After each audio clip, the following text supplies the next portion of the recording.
Welcome back to Euphoric Consciousness, everybody. I hope you guys are doing well today. It's going very well for me. It's a beautiful day out. Still a little too cold for my liking, but that's okay. First off, I just want to state that this is my opinion and my opinion alone. So whatever I say, it does not matter. It should not matter to you or your beliefs or the faith that you decide to put your life in. So don't take anything personally, basically, because again, whatever you choose to believe is what you choose to believe, so carry that close to your heart and be happy. So today's video is going to be about my personal opinion on why most religions fail, pretty much most people, and how it leads people to depression, anxiety, just many midlife crises, essentially. And it's interesting because if you just look, there's thousands and thousands and thousands and thousands of religions out there, all competing for the same thing, to be the one true religion. So it's just ironic that everyone who has their choice of faith is always competing to be the number one, which pretty much goes against their faith. And me being raised in a Christian household, that's what I was told my entire life, is that Christianity is the one true religion and the one true religion only. And I just noticed growing up at a very early age that that specific idea caused so much diversification between people, and it created such a large gap between people who weren't in tune to the Christian belief versus people who were Christian and lived that truth in their lives. And it was very overwhelming being a young kid, because I was being told that if I don't believe in this specific religion or this specific faith, that my livelihood is dependent on it, and that I could end up in hell because of that. And I just noticed that in a lot of my friends back in high school, they were very turned off from that, and I don't blame them, because I was someone who if someone were to like say Jesus Christ near me, basically, I would be mad at them, and I would tell them that they're disrespecting God and this and that, blah blah blah blah blah. But their perception had no recollection of that, so it was causing diversification between me and my friends, and ultimately led me to being, I guess you could say, a loner because of that. And the one thing that was supposed to bring more joy and love into my life caused so much pain and suffering for me in high school. And it was not a good few years in my life, because I was just stuck in this idea that if I just devote my life to the Christian God, that everything is going to work out perfectly. And even though I'm losing friends, it's all for the greater purpose. And I just find that completely reversed for what Christianity specifically is. I mean, the basis of Christianity is love and joy, but I just found myself in a really uncomfortable and difficult position in life, and I've been a student to this for the rest of my life, and to the point of where I'm at now. And I just noticed that so many people are going through the same thing. Whatever religion that they go in, there's always another religion that claims to be the one true religion, that they're not going to end up in heaven if they don't believe in that, or if they don't live to a certain context of that religion, that they aren't going to see God's creation, God's beauty, and opportunities that He provides for you in life. And one of my friends, well, multiple of my friends actually, they don't, and I get this too, it's like, it's not even a bad thing, but like they don't drink, or they don't smoke, or they don't do any of those things, which again is 100% okay. But the reason why they don't do it is a little not childish, but I would just say very peculiar, that they don't drink because, or they don't smoke because in their eyes, if they do anything remotely that takes them away from a sober mind, is going to give them a bad rep in God's eyes. And when it comes to their final judgment, they don't want to be remembered to be a drunken fool or something along those lines. But I just think it's bizarre that they are going to focus or base their life around such small acts of judgment through drinking or smoking or whatever it is. I don't think God is going to take time to judge someone based off of them drinking or smoking in their lives. I think if you are going to be judged at the end of your life, I think it's going to be more geared towards the things that you did for the people. Did you make an impact on people's lives? Did you change people's lives for the better? Did you care for people? Did you show up for people? Did you do something to help make the world a better place? I don't think God's really gonna care that you got drunk or that you got stoned. I don't think that he's really going to take the time to send you to hell for getting drunk, of all things, when the man himself made water into wine. So that just doesn't make any sense to me. So I just find it interesting that so many people, and then you have the Islamics that praise be to God, Allah Akbar. Allah Akbar! Allah Akbar! Allah Akbar! There is nothing. So an example that I can use is a seed for a tree or a fruit is the masculine energy, and the ground itself is the feminine energy. So you put the seed into the ground and it bears bigger and more stronger fruit, just like humans. Guys have the seed within them, and the girls have the ovaries within them, and that creates life, that brings more life into the world, and it's the same with everything. So why do they lack that feminist aspect to religions? Why do they take 50% of what life is out of it to create such a dominant masculine role? And I just noticed specifically with my family members, especially my dad, is these people are not in touch with their feminine side at all. And it's hard to see that because they are almost too manly in ways. Like they're too much of a guy to the point where everything that they do is just so... This you? Here you go. What? It's called dad tax. They're just so grounded in their roots of what they were taught by their previous father. And most dads come from an environment where men can't show emotions. And that's where the feminine aspect comes into play, is that so many men were taught not to show emotions, but emotions are the root for growth and healing and evolving. So that feminine aspect is emotions. I mean, if you know anything about the Kybalion, a lot of that is based off of 7 principles, and one of the principles is the principle of gender.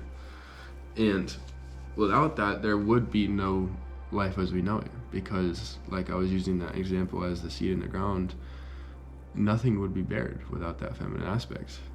You know, so it's like you're not going to evolve as a human, you're not going to evolve as a person without that feminist aspect. And it's the same for girls. They need that masculine aspect to grow, to evolve, to become better. So if you are lacking one of the aspects of life itself, you are not going to become a better person, because you don't even have 50% of what you're trying to find. So I've just found that super interesting as well within so many different religions, is people are stuck up, and they don't realize that there's so much more that they're missing, because they're so stuck in their ways, they're so stuck in their indoctrination, because they don't want to challenge their paradigm, they don't want to seek, really. I feel like they just don't want to, and maybe that's not conscious, but part of them is so used to their indoctrination that they don't want to get out of that zone, because then they have to become honest, and they have to ask themselves, what do I need to do to become more righteous, I guess, if you want to say, in the eyes of a spiritual person. So just another food for thought. And then one other thing is that, again, like people with the Allah Akbar thing is, I just feel like with Allah Akbar, stuff like that, and just Christians in general, and most faiths in general, I just feel like it gives people an excuse to be weak, almost. And I'm going to use Christianity as my example, because that's kind of what I know, and that's what I grew up with, and it makes most sense to me. So I find many Christians talking about how God is going to come back, because apparently we're in the end times, and I'm not doubting we are. I just doubt that the end times is the world ending and God coming back and saving us all from whatever evil is out in the world. I believe that we are in the end times, and I believe that we are transitioning into a golden age, that things are actually becoming better, and that human consciousness is coming back to light. But I see so many Christians, so many of my Christian friends, thinking that God is going to come save them from harm's way, and that God will protect them from any form of evil, when that's not the case at all. God is not going to come out of the heavens. He's not going to come down and save you from harm's way. That's the whole point of free will. At the end of the day, is we are living a free life with free interactions, with free harm, with free love, with everything is free. So there's nothing stopping any harm from happening from you. So this idea that with the current state of our world too, with how tyrannical governments are becoming, is God's not going to come save us from these tyrannical governments. Only we are going to save ourselves from these governments. I don't even want to say governments at the end of the day. These corrupt people who take the form of government to cause mass coercion, to cause mass control over people. And with that, I see so many spiritual Christians taking the jab because they think that it's in the best interest to serve God, because the Bible talks about serving the law. You must follow the law of the land that you live in, or else that's considered a sin. Yet they are putting in an unholy form of substance into their body. They don't know what's in it. They don't know the long-term effects. They don't know anything about it. Let alone the fact that Pfizer is not going to release their data until 2075, potentially, if the court rules in their favor, which I wouldn't be surprised if they did. But that's besides the point. So it's just a continuous theme where these people they put all their faith in. This is not a bad thing necessarily, but they put all their faith into Christ and Christ alone, or whatever religion that you can think of or use as an example. And I do think there is truth to putting your faith into the God that you believe in, but at the end of the day, you yourself are, quote unquote, the God that you need to be, that you're going to make the necessary change to protect yourself, to put yourself in a better state of life. But my personal beliefs at the end of the day is you kind of have to have a symbiotic relationship. So you have to be willing to take action, to take the necessary steps to get God's grace, or to get sources of energy to you. So I think at the end of the day, what we need to be doing most as spiritual people is really just giving out more love at the end of the day. I think love itself is the most powerful religion or faith or way of life, whatever you want to categorize it as. I think love itself is the root to taking evil out of this world. But evil will never leave the world, unfortunately. That will be for another video. But I do believe that love itself is going to be the strongest form of change.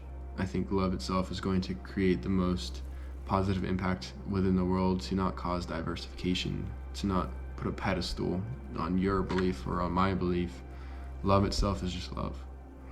Why can't we all just agree on that? And why do we always have to argue over which faith or religion is the correct religion? Why can't we all just have our own different opinions and agree that love itself is exactly what the religion we're following is trying to teach us, is to just simply love and accept people for who they are, accept people for the beliefs that they have, and don't tell them that their way is wrong and that my way is right. Because who are you to tell them that? Because just because your perception is of a certain way doesn't mean that person's perception is the same way. Just because you have an understanding of your religion doesn't mean somebody else is going to have the same understanding. Like, people have this idea that we all have the same conscious mind, but we don't. We're all independently unique to our own selves. You can't tell somebody that they have to live a certain way when they have their own unique makeup of their own, like, essence of their own being. Some people won't understand the faith that you choose to follow. Some people won't be able to, they simply can't understand the things that you perceive to be true for that religion. So there's no correct religion. There's no true religion, in my humble opinion, because everyone's perception is going to be different. And it will always be like that. Nothing will ever change. Everyone will always have different opinions, morals, ethics, different likings, different ways of life. And it doesn't make their way the right way or yours the wrong way. It's just ways of life. So I think at the end of the day, we just need to focus on loving one another, caring for one another, being there for one another, no matter the differences that we have, no matter the ethical differences, the moral differences, whatever it is, just accept people for who they are. And that is the path to freedom, ultimately, especially for the human race. Because we are in such a critical point of the human race that I think love right now is simply the most powerful form of affection that we can give out, let alone the most powerful faith or religion, whatever you want to call it. So that will be it for today's video, guys. I hope you guys enjoyed this. Let me know what your guys' thoughts are on this and what you personally believe in. I'm curious if there's a religion that you choose to follow that I didn't mention in this video. I would love to learn about it, to understand your ways, to care about you, and maybe take some lessons away from the faith that you choose to follow. Drop a like, drop a comment, subscribe, turn on post notifications. Just like every other YouTuber says, it helps the YouTube algorithm, because it really, really does. Don't forget to subscribe to my Patreon. I got a lot of good stuff planned in there, a lot of good charity planned for the future. I got a private Discord for everybody. It's just going to be a community of loving beings at the end of the day, and that's it. A lot of value will be in the Discord along with Patreon. Once you pay for the Patreon, you're going to be entered into the Discord. And my vision with this Discord and this Patreon really is to have just a strong community of intellectual, spiritual individuals who all are trying to make an impact on this world. And part of that, I want, say if you need a ride to the airport and you're like in Amsterdam or something, I want all of us to have opportunities in this community. So it would be awesome to hear like a story of someone, like I said, was in Amsterdam and they needed a ride to the airport, and they just text the Discord and someone got some ride for them. That's what I want for this community. I'm super excited to see what the future holds for all of us and how we are going to flourish together. So you guys have a good rest of your day. Stay blessed, stay loving, and I'll catch you in the next video. Peace out, guys.